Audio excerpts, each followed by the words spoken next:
രാജ്യത്ത് എംപോക്സ് സ്ഥിരീകരിച്ചു. ഡൽഹിയിൽ നിരീക്ഷണത്തിലുള്ള യുവാവിന്റെ പരിശോധനാ ഫലം പോസിറ്റീവ്. യുവാവ് എത്തിയത് പടിഞ്ഞാറൻ ആഫ്രിക്കയിൽ നിന്ന്. ADGP MR അജിത് കുമാറിനെ നീക്കാൻ സർക്കാരിൽ സമ്മർദ്ദമേറുന്നു. RSS നേതാവിനെ കണ്ടത് ഗൗരവതരമെന്ന് CPI ദേശീയ ജനറൽ സെക്രട്ടറി D രാജ. റാം മാധവുമായുള്ള കൂടിക്കാഴ്ചയിൽ വ്യവസായ പ്രമുഖരുമുണ്ടെന്ന് സൂചന.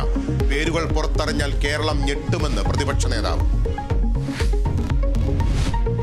വ്യക്തികൾ ഇപ്പോൾ കാണുന്നതിൽ വലിയ തെറ്റൊന്നുമല്ലല്ലോ. RSS ഇന്ത്യയിലെ ഒരു പ്രധാനപ്പെട്ട സംഘടനയാണ്. ആ സംഘടനയുടെ നേതൃത്വത്തിൽ പ്രവർത്തിക്കുന്ന ആളുകളെ കണ്ടു. അതിനകത്ത് വലിയ അപാകത എന്ന് എനിക്ക് തോന്നുന്നില്ല. MR അജിത് കുമാർ RSS നേതാവിനെ കണ്ടതിനെ ന്യായീകരിച്ച് സ്പീക്കർ AN ഷംസീർ. RSS രാജ്യത്തെ പ്രധാന സംഘടന. ആ സംഘടനയുടെ നേതാക്കളെ വ്യക്തിപരമായി കണ്ടതിൽ തെറ്റില്ലെന്നും സ്പീക്കർ.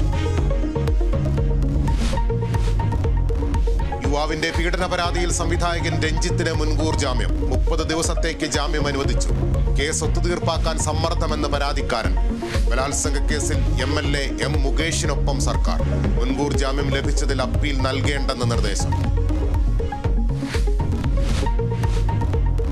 മണിപ്പൂരിൽ വിദ്യാർത്ഥി പ്രതിഷേധത്തിനിടെ വൻ സംഘർഷം.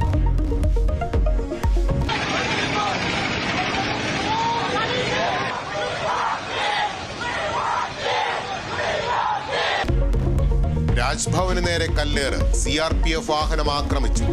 ഡെപ്യൂട്ടി കമ്മീഷണർ ഓഫീസിലെ ദേശീയ പതാക അഴിച്ചുമാറ്റി പ്രതിഷേധക്കാർ. ഹരിയാനയിൽ കോൺഗ്രസ് ആം ആദ്മി സഖ്യമില്ല. ആദ്യഘട്ട സ്ഥാനാർത്ഥി പട്ടിക പുറത്തിറക്കി AAP.